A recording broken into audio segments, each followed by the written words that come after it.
سمعت رسول اللہ صلی اللہ علیہ وسلم، کہ میں نے رسول اللہ صلی اللہ علیہ وسلم کو کہتے ہوئے سنا ہے، فرماتے ہیں اقرأوا القرآن، اقرأوا القرآن، اے مسلمانوں قرآن پڑھا کرو، قرآن پڑھا کرو، فإنه یأتی یوم القیامت شفیعا لأصحابہ، اس لیے کہ یہ قرآن، صاحب قرآن جو پڑھتا ہے اس کا سفارشی بن کے قیامت کے دن آئے گا، اس کا، ہاں، یہ کس نے بتایا؟ یہ گارنٹی کس نے دی ہے؟ بولو، یہ بات کس نے بتائی؟ مولوی نے؟ کس نے بتائی؟ حضرت کس نے بتائی؟ زور سے بولو۔ حضرت محمد الرسول اللہ صلی اللہ علیہ وسلم نے بتائی۔ آپ کی باتوں میں کوئی ملاوٹ، کوئی جھوٹ بات ہو سکتی ہے؟ آپ سے بڑھ کے سچی بھلی بات کسی کی ہو سکتی ہے؟ ہمیں کیوں نہیں اپنے نبی کی بات پہ یقین آتا ہے؟ اس لیے کہ ہم جنت کو فری میں چاہتے ہیں۔ اللہ کے نبی فرمائیں کہ اس قرآن کو پڑھو، قیامت کے دن یہ تمہارا سفارشی بنے گا، تمہاری شفاعت کرے گا۔ تمہاری کیا کرے گا؟ بولو، شفاعت کرے گا۔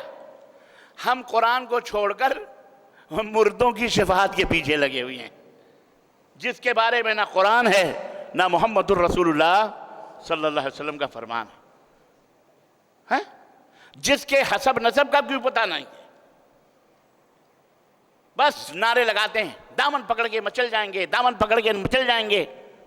ہم نے کہا قیامت کے دن دامن اومن نہیں ہوں گے جسم کے اوپر، ارے وہ کفن کا کپڑا بھی نہیں رہے گا، مادر ذات برہنہ ننگے، ایک دھاگا بھی جسم پہ نہیں ہوگا اور قبروں سے اٹھائے جاؤ گے۔ یہ جو چلا رہے ہو پکڑ پکڑ کے مچل جائیں گے دامن، کیا پکڑو گے تم؟ شرم کرو، حیا کرو کچھ۔ قرآن نہیں پڑھتے، قرآن کو تعویذ اور گنڈے اور پلیتوں پہ لگا رکھا ہے۔ اللہ کے حبیب صلی اللہ علیہ وسلم فرماتے ہیں اقرأوا القرآن، قرآن کو پڑھا کرو۔ کیوں؟ اس لیے کہ فیاتی یوم القیامت شفیعا لأصحابہ، صاحب قرآن کے لیے یہ سفارشی بن کے آئے گا، شفاعت کرے گا، اے اللہ یہ مجھے پڑھتا تھا۔ اور اسی طرح سے اللہ کے حبیب نے فرمایا اقرأوا الزہراوین، اقرأوا الزہراوین، زہراوین کو پڑھا کرو۔ زہراوین کیا ہے؟ دو چمکدار چیزوں کو پڑھا کرو۔ زہراوین کہتے ہیں چمکدار چیزوں۔ یہ کیا ہیں؟ اللہ کے نبی نے فرمایا البقرہ و سورۃ آل عمران، سورۃ البقرہ اور سورہ آل عمران یہ زہراوین کہا جاتے ہیں، یہ دونوں سورتوں کو کہا جاتا ہے، ان کو پڑھا کرو۔ فَإِنَّهُمَا تَأْتِيَانِ يَوْمَ الْقِيَامَةِ، اس لیے کہ یہ دونوں صورتیں قیامت کے دن آئیں گی پڑھنے والے کی شفاعت کرنے کے لیے۔ اور کیسے آئیں گی؟ ان کی شکل کیا ہوگی؟ اللہ کے حبیب نے فرمایا ان کی شکل یہ ہوگی کأنہما غمامتانی، جو ان کو پڑھیں گے سورہ بقرہ کو اور سورہ آل عمران کو، ان کے سروں پر سایہ فگن ہوں گی، جیسے بدلیوں کے دو ٹکڑے ان کے اوپر سایہ کیے ہوئے ہوں۔ پہچان ہوگی، ایک عظیم آدمی کی پہچان ہوتی ہے نا، کوئی بڑا آدمی عام آدمیوں کے بیچ میں دھوپ میں چلے تو چھتری لگا دی جاتی، تو اللہ اس کو قیامت کے دن اعزاز دے گا، یہ رتبہ دے گا۔ کون کس کو؟ جو سورہ بقرہ پڑھتا رہے گا یا پڑھتی رہے گی، مرد ہو یا عورت، سب کے لیے، سمجھے آپ؟ اور جو سورہ بقرہ اور سورہ آل عمران پڑھتے رہیں گے قیامت کے دن ان کے لیے یہ دو بادلوں کے ٹکڑے انہیں نصیب ہوں گے۔ او کانہما غیایتان، یا وہ دونوں ایسے ہوں گے جیسے، اللہ اکبر، بدلیاں اور یہ جیسے سائے ہوں گے ان کے اوپر۔ او کانہما فرقان من طیر صواف، اور جیسے پرندے یا اس شکل میں آئیں گے، پرندوں کی شکل میں، جیسے پرندوں نے ان کے اوپر سایہ کیا ہوا ہوتا ہے، پروں کے بیچ میں رہیں گے یہ دونوں صورتیں آئیں گی۔ تحاجانی عن اصحابہما، جو لوگ ان دونوں صورتوں کو پڑھیں گے اللہ کے سامنے کھڑے ہو کر، یہ دونوں صورتیں حجت کریں گی، شفاعت کریں گی۔ اقرؤ سورۃ البقرہ، اے لوگو سورہ بقرہ پڑھا کرو۔